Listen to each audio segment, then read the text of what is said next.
McDavid. Moves in, McDavid goes upstairs! What a goal!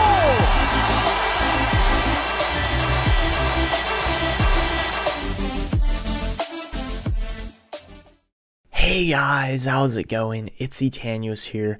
Welcome to episode number 1 of this NHL 21 Edmonton Oilers Franchise Mode here. I know it's been a while since I've actually uploaded a Franchise Mode video. We've been sticking to be a pro a little more here, but I do have a little bit of time off from work coming up, which I'm very much looking forward to, and we're going to take advantage of that. So we're going to start a new Franchise Mode. As you guys, I'm sure you're all aware. I know I am incredibly aware of it. Franchise Mode is kind of in shambles right now. It has really been brutal overall. Lots of errors, lots of glitches in it. Scouting's going to be absolutely atrocious. I've kind of accepted that already. So we are going to do an expansion mode here, add a 32nd team, since, you know, Seattle is actually going to be in the NHL here coming up into 2021. But that's just to add a little more realism, get the draft a little less crazy for 2020. As you can see right here, Portland Pylons, we're not really going to worry about them because we're not going to be focused on them at all. What we're going to be focused on here is going to be the Edmonton Oilers, obviously. And we're not going to customize the AHL team at all. I don't care about that. So we do have to realign the divisions ever so slightly, moving Portland over and then Arizona back. So that'll just take a second here.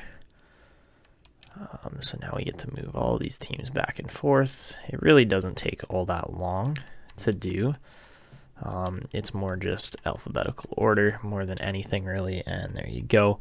So I believe that is good. Everything looks the way it's supposed to. We make our division a slight little bit weaker by adding the Pylons into there, but salary cap's going to be on, GM firing is going to be off, head coach editing my line is going to be off, so we're just going to have these statistics on here by the looks of it, and I think we are good to go here. So I know a lot of you guys don't play owner mode. I'm going to play owner mode just because it adds extra depth to it. I'm a business student anyways, so that definitely adds to why I like to add the business side to it. We're going to start on All-Star. Trade difficulty is going to be on, I believe, medium. So we're not completely getting sewered on every single trade we make. And then for advanced settings, this is where I am actually impressed that they added this in. So sim engine scoring is going to be on high. I think I want draft quality class to be high, or draft class quality to be high, and generated prospects to be high. Shot frequency I don't care about so much. And then everything else looks really good. All right, we're not going to add a contract here either. I know we could do that just to make things a little easier, but no, we're not going to touch that. And then as far as injuries go, we're going to turn them down to 20% just because otherwise the simulations take forever. So that's what it means by when you see custom. I feel like I've done this all before last year. So anyways, we're good to go here. We're going to start this franchise mode up and see, you know, just check out Edmonton. Obviously, there's going to be errors with some of the system fit and stuff like that, but I'm sure we'll be able to work our way through it. So, guys, I believe for this first episode, all we're going to focus on really is the expansion draft and the entry draft. Just based on the fact that we have an extra team in here, you guys should get used to seeing the Portland Pylons around, just simply because they're going to be around in another series we do later on in franchise mode here. But obviously, you know, one of the first things I want to take a look at is the record book, just because the Oilers have such ridiculous records. So yeah, you can see there 1,669 points all time for the Oilers is the highest all time. We'll see if we might be able to push Nuge to past 15 seasons. That would be insane. Kevin Lowe played a long time in Edmonton. Assists, I feel like McDavid could possibly break Gretzky's assist record if he stays with Edmonton for his entire career. We're going to try to push that out and extend that. Goals right now, Hopkins leads the team. That's interesting. Wins and shutouts is going to be a tough one. It's going to be hard to find a consistent goalie. Koskinen being 32 already. Penalty minutes, I love it. Kelly Buckberger. in there for 1,747 penalty minutes. That's insane.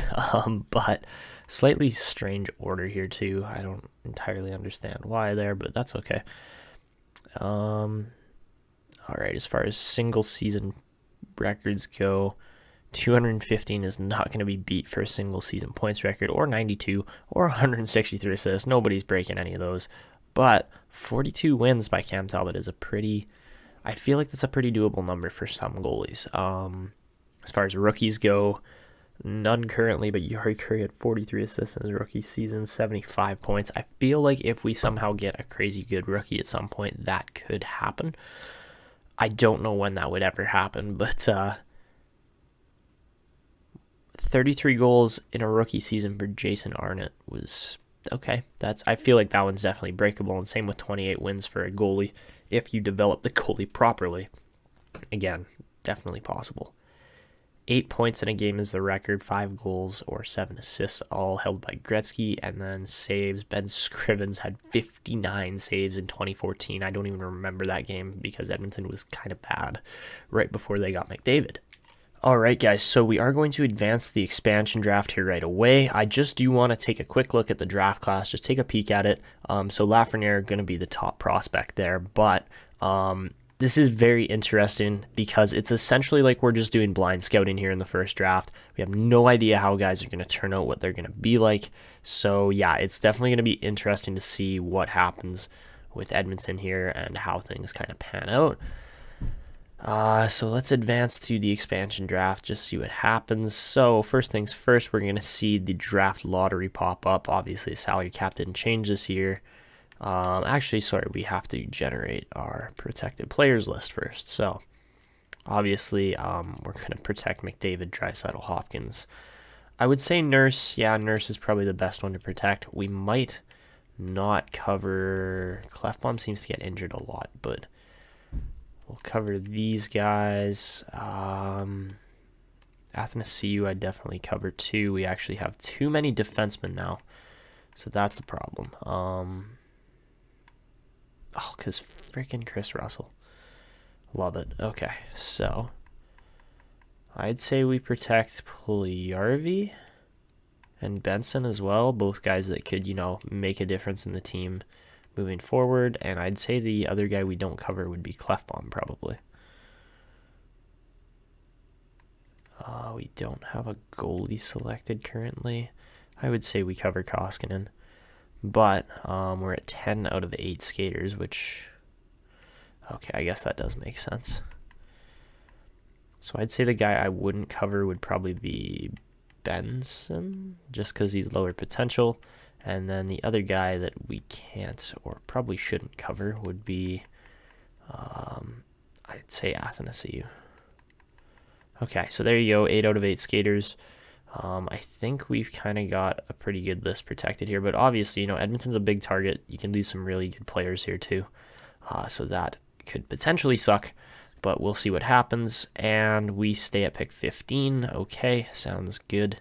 Portland moves from 3 to 5. New Jersey moves from 7 to 2. Detroit wins Lafreniere. Hey, there you go, Detroit fans. Hey, I listened to so many different Detroit fans this year talking about, oh, we got screwed on the draft. Screw the draft lottery. There you go. You're getting Lafreniere. So I know it's not in real life, but Ottawa should be a little pissed moving from 2 and 4 to 4 and 6. That kind of stinks, but it happens. All right, so I believe we can just sim to the expansion draft, and Zach Kassian moves to the Portland Pylons. We lose Kassian. No. All right. So we could conduct some interviews. I think we should, right around pick 15 here. Just figure out who exactly we could be picking. I'm interested in the left defenseman. There's a couple massive defensemen here. I'm kind of interested here. So first thing we're going to ask about is play style. All right, so what's your play style first off? Defensive, I'd say, if he's that big. Stay-at-home defenseman, okay. What about your readiness? I'm a couple years away. Okay, new topic. Okay, let's talk about his strengths. He'll probably say skating. I get that feeling. And defensive skills are his best straight in his own end. Okay, so defensive defenseman there in Brett Piero Zabotal, I believe is how you say it. 2 years out. Okay, that's not a bad ETA, honestly, for a 15th overall pick. Potentially elite. We don't know that yet for sure, but, you know, not a bad start there. We kind of know what Foodie and Drysdale are like. They're kind of like 2 to 3 year ETA. But it's all these other guys that we have really not known, like it's computer generated players. Has to be his skating for his... Okay, so this guy's probably a playmaker. That would be my assumption. So let's talk about your play style. Excellent passer. Yeah, he's a playmaker. What about readiness? Couple of years away as well. 2 year ETA again. Okay, so these guys are probably only medium top 4, medium top 6 kind of players, which, you know, is not bad by any means. I get a very Dylan Holloway kind of vibe from Martindale there. But, you know, good shooting, good skating. I'm not going to complain on that. I do like Piero Zabotal, though. I really like how he's looking as a player. And then, you know, Caleb Hart, again, we'll interview another defenseman here. Again, if you can build a strong defensive core, you're usually going to be good. So, again, let's talk about strengths and weaknesses. All we want is the strengths and the readiness and the ETA, that kind of stuff. Okay. Oh, I'm feeling more of an offensive defenseman here. All right. All right, play style, offensively minded, probably. Yep, join the rush. Okay, come on, I need a 1 year ETA. Couple years away. Okay. Shoot. Okay, so all these guys are kind of the same. We'll see if there's any kind of elite potential that we miss. I'm sure we will miss some kind of elite potential. Supposedly a two-way defender there. Okay, so probably not going to go with Caleb Hart. Hopefully we could get Piero Zabotal if we can. Plays like Chara. I mean, I would take that all day. But yeah, this will be interesting to see how things kind of pan out with the picks. Obviously, we're not going to get a top-end elite prospect from the draft in the first round anyways. But I think we are ready to just get to this expansion, or this 2020 entry draft. So let's take our lower picks off of here. Actually, what do we want to do? You know, obviously we have some good prospects in the system that we can grow. No questions asked about that.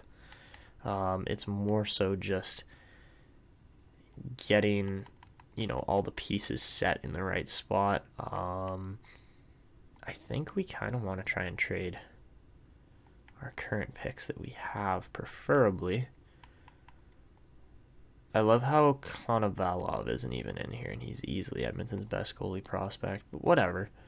You know, you can't get them all. So that's probably something else I should have done, was gone and added in or made sure we got the right players. Hopkins is on a 1 year contract. That's not great. Okay, so we got some signings to do for sure. Let's maybe toss, actually, we'll toss the draft picks, the later round ones. We're probably going to try to trade our later round picks, like picks 6 and 7. I don't really need for 2020 here. We don't have picks or rounds 2, 3, and 4 by the looks of it, which isn't great. Maybe we could try to acquire something here with players like Athanasiou or someone like that, just to see which teams want these picks. So, by the looks of it, nobody's really... Winnipeg at 10 is looking to move a pick, possibly. But we probably aren't going to bite on that. I don't think we really need that pick. Okay, so I'm looking for potentially like around 2, 3, and 4. So maybe a team like, I mean, Winnipeg again. Nashville, too, seems to have a lot of picks. Yeah, if we could somehow get the Preds pick right around here. Yeah, around 2 and 3 maybe. Let's try that. Let's see if we can get Nashville's picks. Because I would like to take a couple shots in the earlier rounds here, but not in the later rounds preferably, just because I know the later rounds are going to be really weak. So let's start off here, see if we can get pick 44 and 76 off of the Predators in exchange for, I'll trade my 2 later rounds that I don't really want, and then maybe offer them a player like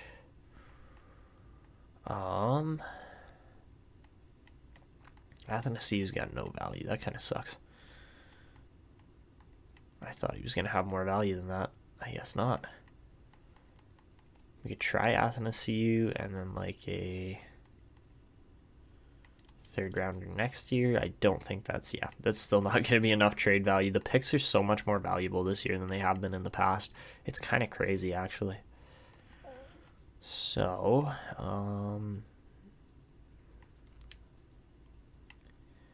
maybe we just do kind of like a cap dump for a 2nd year here. Try to get Etanyos. Maybe not Etanyos, but maybe like who's going to be a fairly big money winger that we don't want to pay. I would argue, well, we can't trade RNH. That's just a bad idea. Potentially Clefbaum. We could move in this deal. I know all my Oilers fans are going to be like, why would you trade Clefbaum? Because he's injured. He's got injury issues big time. And that's going to make for a real pain in the ass to deal with. But at the same time, we look at a guy like Darnell Nurse put up atrocious points overall, considering he played all 71 games in the season. He just, like, it's hard to deal with, man, because I look at these system fits, and I know what kind of system I want to build with this team, too. And, like, a pinch and cycle type player is exactly what we're looking for overall. I don't know how Bouchard and Broberg are going to fit that system, but that doesn't really matter because... Did they actually fix the defensive system? No way. Did they actually do that? Because I could have sworn we were having issues with it just like 2 days ago, not even. Maybe they did fix it. Either way, Detroit's going to make their pick here before we can get a trade done. So, Alexis Lafreniere, 82 overall, high elite. That's a very nice player for the Red Wings, no questions asked. And, you know, that's kind of how things were supposed to go until the Rangers kind of snuck in there. So,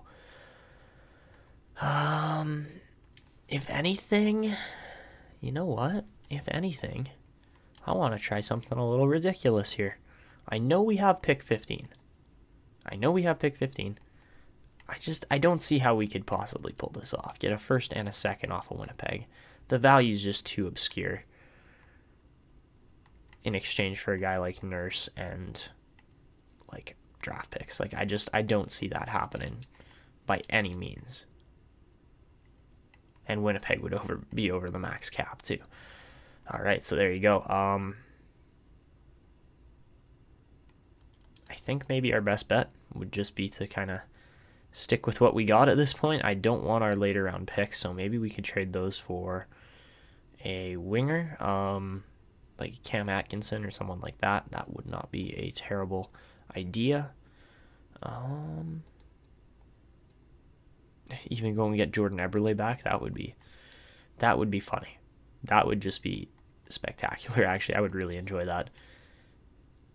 It's funny because Barzell's so valued, but what are they really going to do with him? Like, they've got to pay him a lot of money. If we could somehow get Eberle back, I just don't see it happening. Not with the cap space we currently have. But what is the Islanders' 1st round pick? Look, do they even have a 1st round pick? They do not. Okay. Okay. I could try to go for their 3rd. I would not mind a 3rd round pick by any means. But this is my personal opinion, guys. Darnell Nurse. No offense to Darnell Nurse, but just there's so many higher hockey sense defensemen on the Oilers as of right now. Like, you just watch them play. Who makes a good decision? Who doesn't? Essentially, we could go for a Rangers 3rd round pick next year too, and maybe even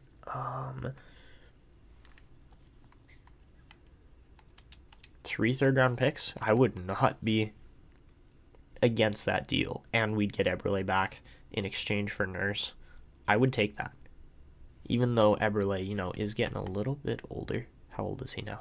30 years old exactly, but, you know, I would take that. I liked how Eberle played in Edmonton overall. I thought it was a stupid trade when they traded him for Strome, but let's try it, see if it goes through. Bringing Eberle back. Rejected. Okay, so we might just have to take 1 third-rounder off of that. I'd still take this deal. And there you go. All right. So Eberle is back in Edmonton, back to play with McDavid here. We don't really acquire anything crazy in exchange for that deal, but I am happy with Eberle. I know he's going to fit somewhere in this team, and I'm looking forward to seeing what he can do. All right, so there you go. We simulate over to our pick. Lots of picks get made here. Nobody ridiculous by the looks of it. I mean, the Pylons get Byfield, so they should be pretty happy with that 5th overall. Lots of good players, though. Like, you look at the Senators get Ponomarov, who's a bit of a miss, but they also get Alex Holtz, which I'm sure they'll be happy with in the future. And then nobody else really ridiculous leading up to this point, but I know who we're going to pick, and this is just solving the defensive issue that we just created for ourselves. We're going to take Brett Pierre-Zabottle here, and we're going to see how he turns out. So, massive defenseman, and he is a 70 overall medium top 4 defenseman. Not too shabby, if I do say so. For a 15th overall pick, I'm really happy with that. And again, we have players that are going to slot into the defensive core here fairly quickly. I think the only thing we kind of need to focus on now is, Martindale was not bad, is acquiring winger prospects as well. So, you know, we could have taken Martindale instead. I'm totally fine with what we did. And you can see, you know, not a lot of other players really compared to Pierre-Zabottle's potential there and just overall ability as well at 17 years old. All right, guys, so I think we are going to simulate over to pick number 87 now. I just had to get a few things sorted out, but by the looks of it, you know, some decent players in here, nothing crazy. Alan Fraser is actually a really nice pick there overall. Oh, see, that's a pick I would have liked. Jordan Brust, wow. I mean, Foot was good too. Wow, really decent players, my goodness. So yeah, Christopher Wilde, again, just another absolutely fantastic pick. Let's see if there was anything else that crazy in round 2 here. Sorry, round 3 was crazy. So, by the looks of it, Tanaka wasn't bad. Goldobin was better for sure for Calgary. Nybeck's a decent pick. Tinnen's always a decent pick. And Lizen, never heard of before, but again, not bad. And then let's see kind of how the first round ended up. So a lot of really good picks overall for a lot of teams. Nobody really seemed to miss too badly.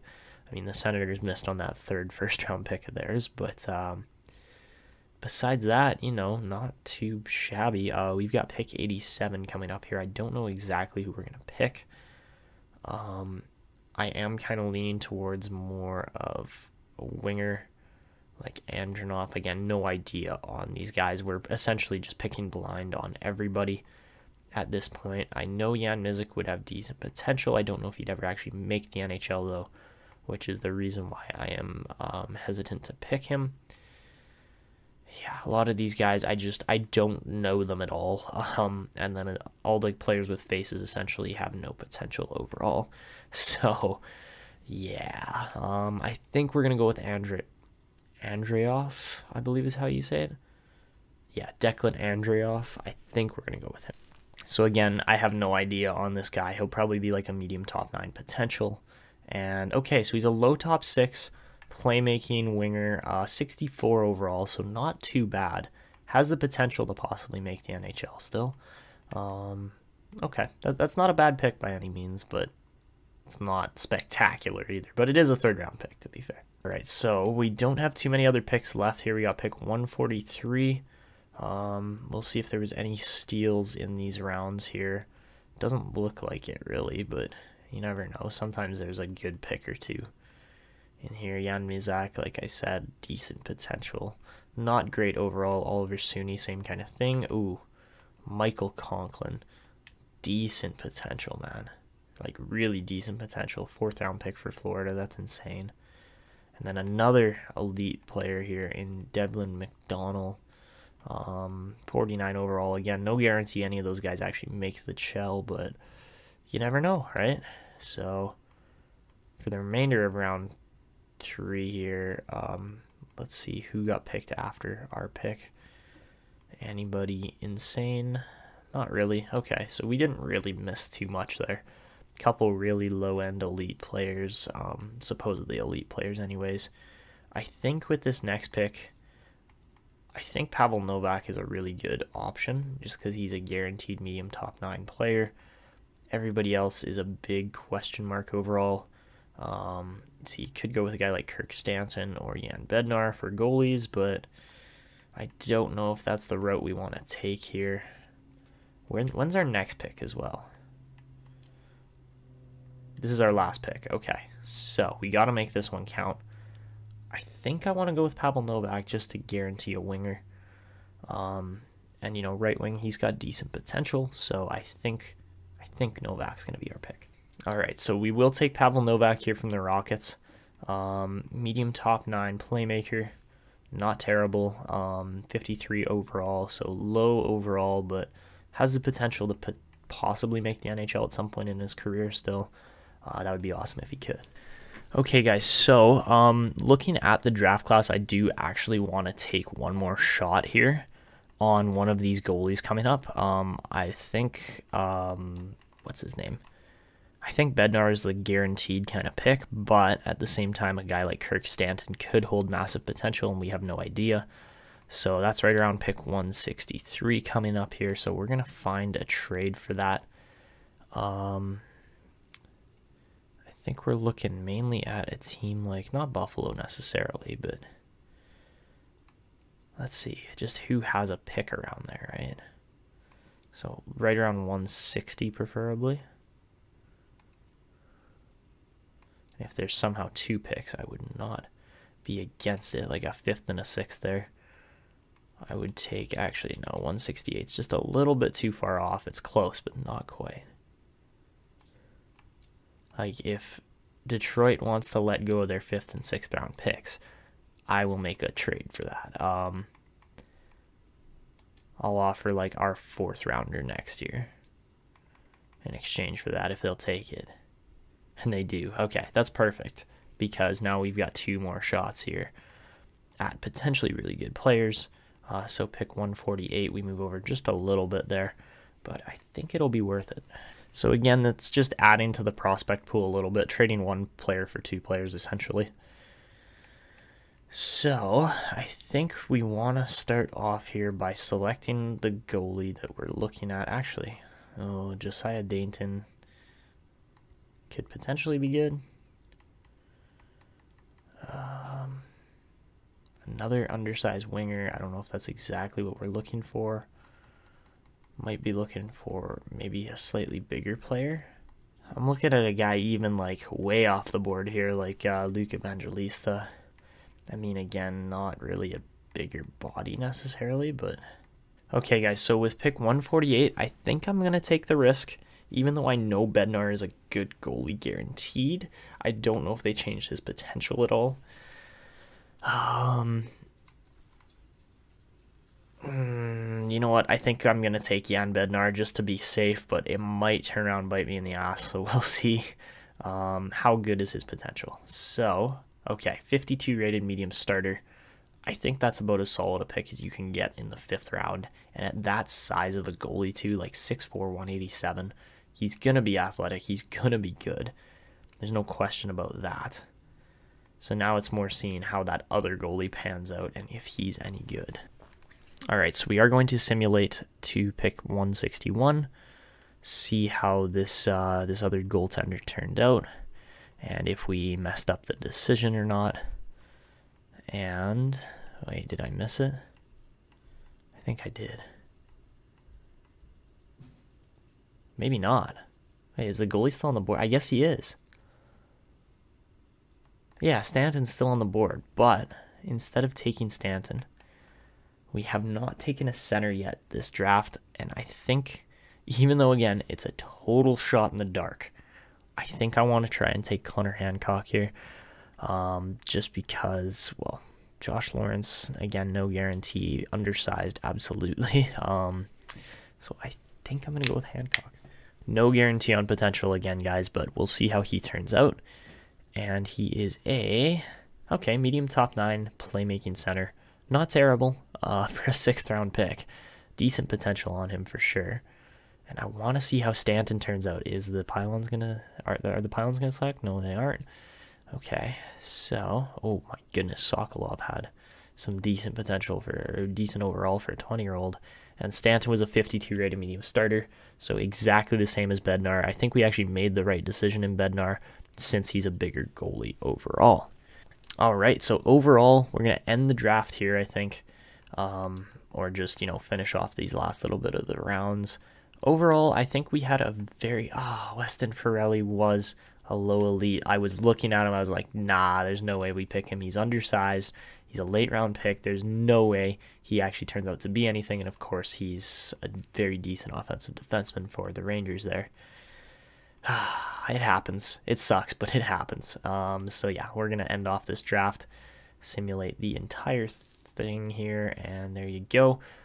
Decent picks overall, in my opinion, especially for where we got players at.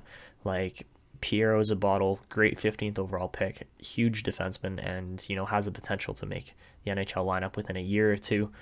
Andreoff, Novak, Bednar, Hancock, all players we can work on to develop and eventually turn into role players on this team. So I'm really looking forward to that. Andreoff, has the potential to get up there even quicker than most of those other guys just because of his overall and his age. So I'm really excited for the players we just added. And I think that's, kind of where we're going to wrap off episode 1 for the most part. We do need to get through this re-signing phase overall here because we do have certain players that need contracts, such as Hopkins, Larson, Yamamoto, so on here. Might have to buy James Neal out, not going to lie. 4 years at $1.9 million, then we could sign him back if we need to. But yeah, this is a rough scenario right now for sure, just based on the fact that we only have $23 million in cap space. That's a lot of money. Like, that is a good amount of money. I don't think we go with Star A. That's just a bad idea as a backup. Asking for trouble doing that. But at the same time, I think I want to let Bednar develop for a year in Europe at 17. I think he would do just fine there before we even consider bringing him over. Stuart Skinner, again, not terrible. I would love to get him developing. And then as far as the defense goes, we do have Clefbaum signed there as well as Jones, and Bouchard, I guess, for 1 more year. But things are not looking the most practical here as far as signings go. So let's start signing players, see how much guys want. 4.2 million is a lot for Larson. That's going to be a tough one. Ethan Bear, better deal for sure. 3.6 million is not too bad. 6 years at just $4 million would not be a bad deal for him. I think we could potentially get him for 4 on the dot. So I'm going to offer that, because Ethan Bear is kind of one of my key focus signings here that I want to get done ASAP. The other guys, we do want to transition this team to a slightly younger core overall. Again, if we can get Yamamoto for under $4 million, it's worth it, because $4 million is not too huge a cap hit for a very high quality player, a guy that we can develop and turn into a, eventual top end player. $4 million for 7 years for Yamamoto, so till he's 28, would be a fantastic deal. I'm going to offer that again right away. And then Puljujarvi, big question marks here for sure. I can offer him a one year, $1 million deal. I think that's fair. Again, just prove yourself more than anything on this team. And if we start running into more cap issues like Chase on, a lot of money there for a guy that, will contribute, but just is not going to make that huge a difference overall. Matchday Blumel will sign here because he's expiring soon. Patrick Russell, again, another guy I would like to sign, but again, $1 million is kind of pricey for a player of that style. So maybe we go with Josh Curry instead. And Archibald Puljujarvi. I like how the right wing's looking. It's looking really solid overall. The left wing, now that's a bit more of a question for sure. Guy like Athanasiou, $2.5 million for one season. Just, prove yourself, bridge deal kind of thing. Again, I would take that for sure. Tyler Ennis, same kind of situation. He's not wanting a lot, which is really good because he is 30 already, and that just saves us from any cap struggles and headaches. We get Benson on a 3-year, $1 million deal. That is not bad. Okay, besides that, I'm going to go out and sign Andreoff right away. I want to get him in the team. I think he's going to make a big difference in the AHL. We're going to sign a whole bunch of these guys here. Ryan Kuffner is a medium top 6. How? Okay. Thomas Yurcho doesn't want a contract, or Yurko, however you want to say it. Doesn't really want a contract, so we are tight on contract space anyways. So we might have to release a couple lower end guys here by the looks of it.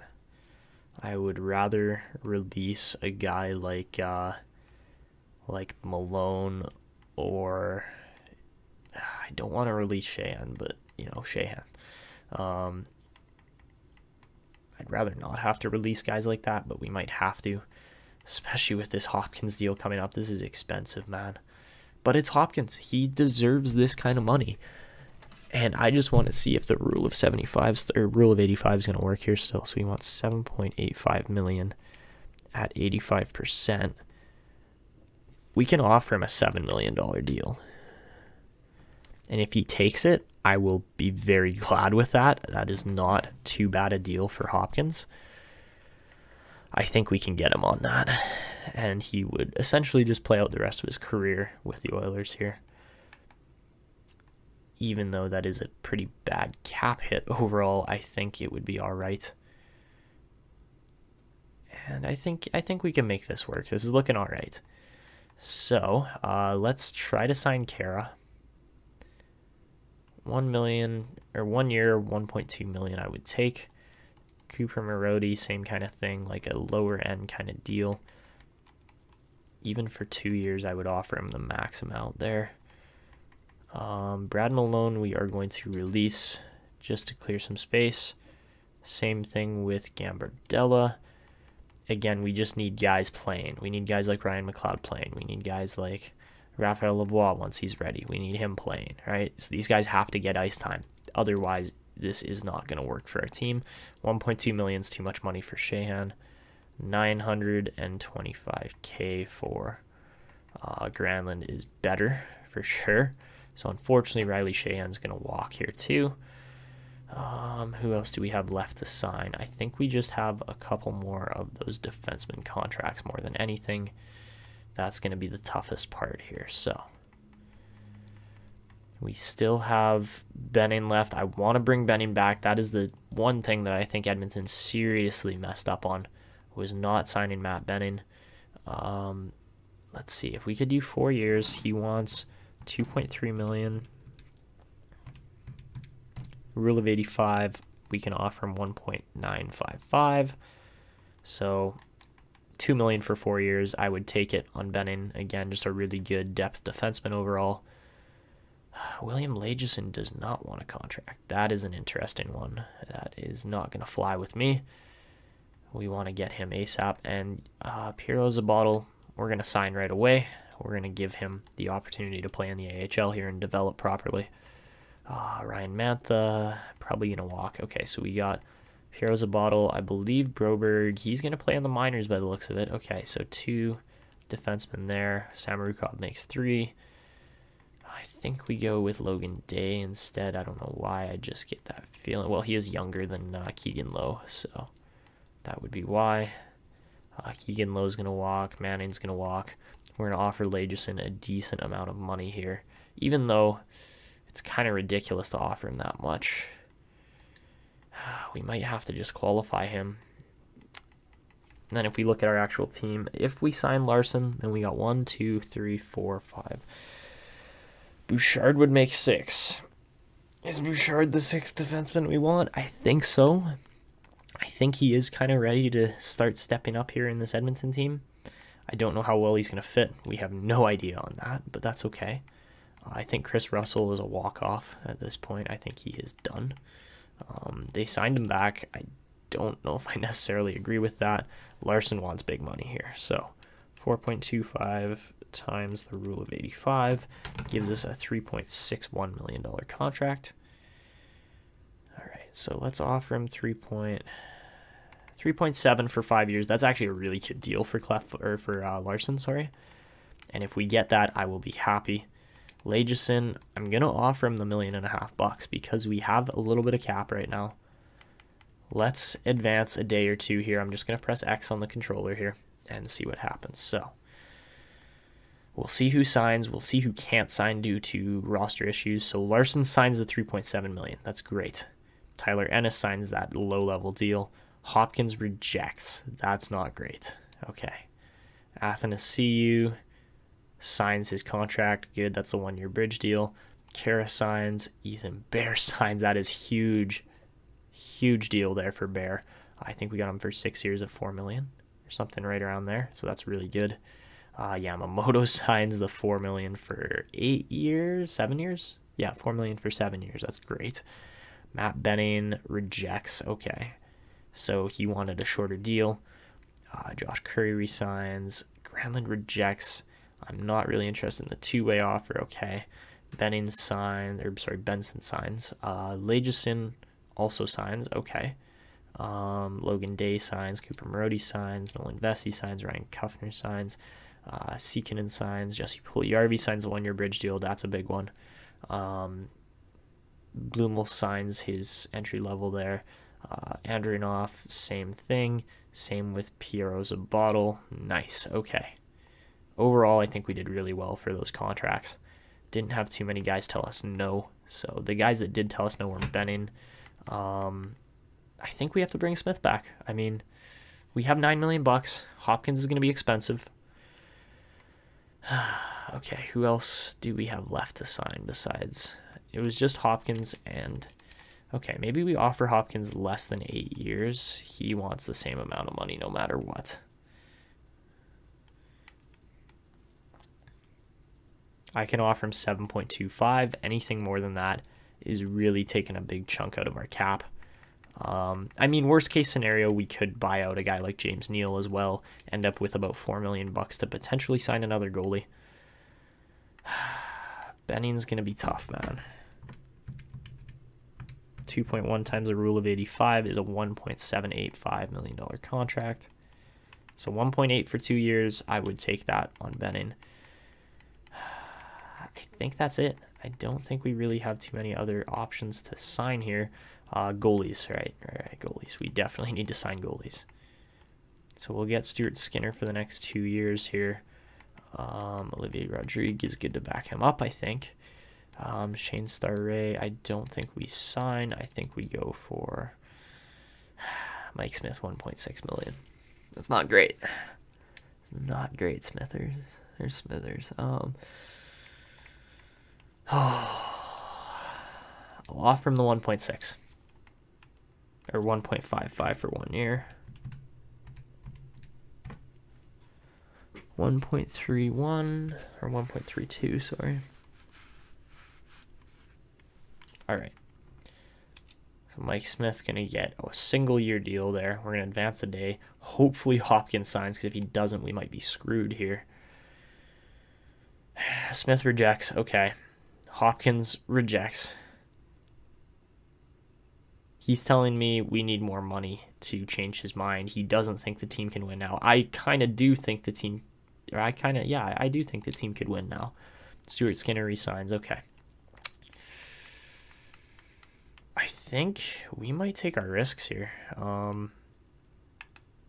Hopkins is being a pain in the ass, to be fair.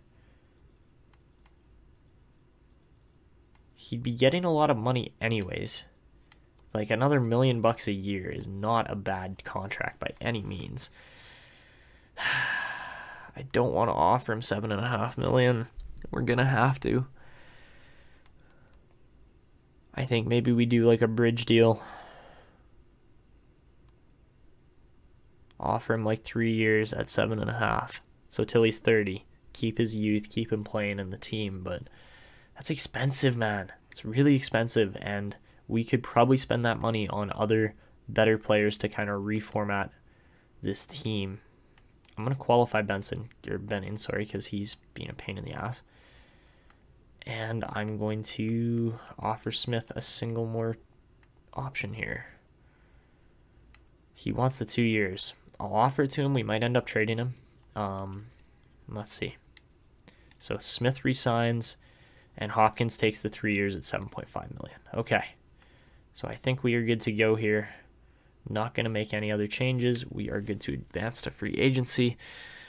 Made some tough decisions, man, and I want to see what is available heading into free agency that we could have signed potentially. But yeah, that was just a tough free agency overall, I would say. Or a tough re-signing phase. Oh, yeah, sorry, I do want to sign Cameron Hebig. Or Hebig, however you say his name. You know who I'm talking about. He is a center. Yes, let's offer him a deal. He should take that. And Hebig signs. Okay, nice. Okay, so on to the trade block. Looks like mainly just our picks are on there right now, which I'm okay with. And somehow we're under the limit. That doesn't make sense. Oh, actually, yeah, it does. Never mind. Okay, so Benning is still sitting there.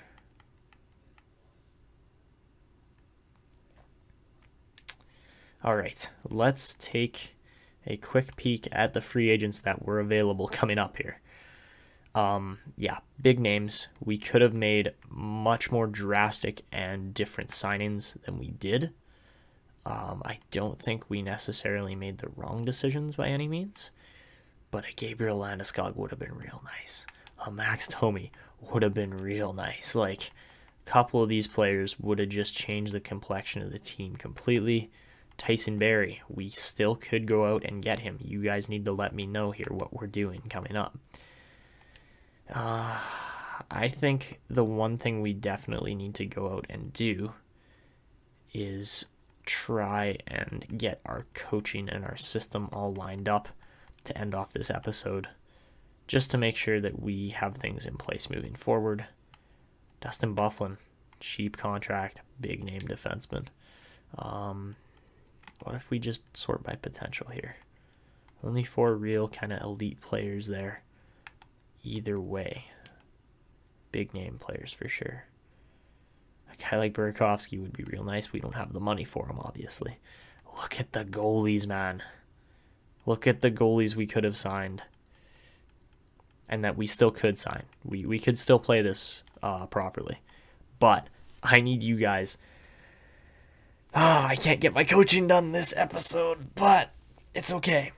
It's okay, because I need you guys to go down below and comment who do we sign, because we can buy out James Neal. That is an easy contract to fix.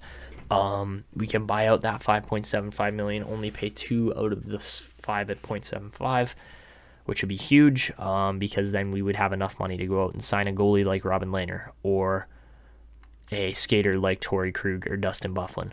Those guys could potentially come to this team still. You guys need to make sure you go down below ASAP right now. Go down below and comment what you think we should do. We don't have the money for huge name signings, but at the same time, we could definitely get a couple big names into the team if we do it right. I'm excited. I think this team definitely has the chance to, you know, develop into a real kind of super team here if we do this right and manage the contracts properly. We're not going to be playing that system that the coach currently has in place. We're going to be focused more on an offensive style. So I haven't decided exactly yet who we're going to sign, but I thought that was Jeff Petrie for a second. I was about to be like, what?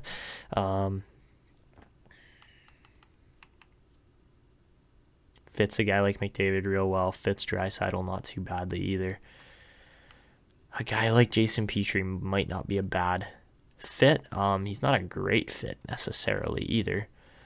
I'm looking for a more pinch and cycle set of defensemen all around, because then that allows us to build out a fantastic blue line as we draft better. So come on, man, nothing, like everything's balanced. That's a joke. Oh, there we go. That would be the system I'm looking at, I think. A guy like Frederick Gustafsson, I don't care if his coaching style isn't fantastic. We need the system fit, because those chemistry boosts put you through the roof as far as everything goes. So I think that would be the one. I'm not entirely sure, but I think that would be the system we play. Yeah. That's how I want to set up the team. I know we're going with pinch and cycle on the defensive end either way, but it's just more as far as the forwards go that I'm still trying to figure out. So Frederick Gustafsson, potential coach there. Let's sort by the scouting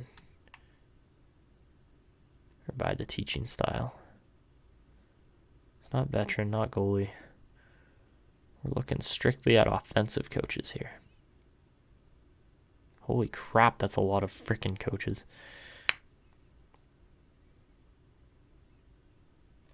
All right, here we go. Okay. Pinch and shoot, pinch and shoot. Okay, so Bergqvist as well could be that type of guy that we might go out and get, even though he is a C-. I need to just figure out what style our players play as well. I know we're going with pinch and balance, but anyways, guys, I'm going to wrap it up there. Make sure you go and comment. Also, if you're new to the channel and looking forward to this Oilers series, I think they kind of got stuff fixed here with franchise mode. It's looking better. I don't know how the scouting is going to be, but that also makes it a little more fun as far as us taking shots in the dark, really just having fun with the draft, not really knowing what is in store. That makes it like that's a whole new level of blindness and really adds to the entertainment of it for sure. But anyways, make sure you guys go down below. Also, make sure you leave a like on the video. It really helps out the YouTube algorithm, drives more views to my channel, and we are trying to hit 1,000 subs on this channel to get, you know, verified and partnered with YouTube. That would make my year if we could do that before December. I think we could push 200 subs in the next month and a bit here. So anyways, I hope you guys enjoyed, and I will see you all in the next one. This is Etanyos signing out, and see ya.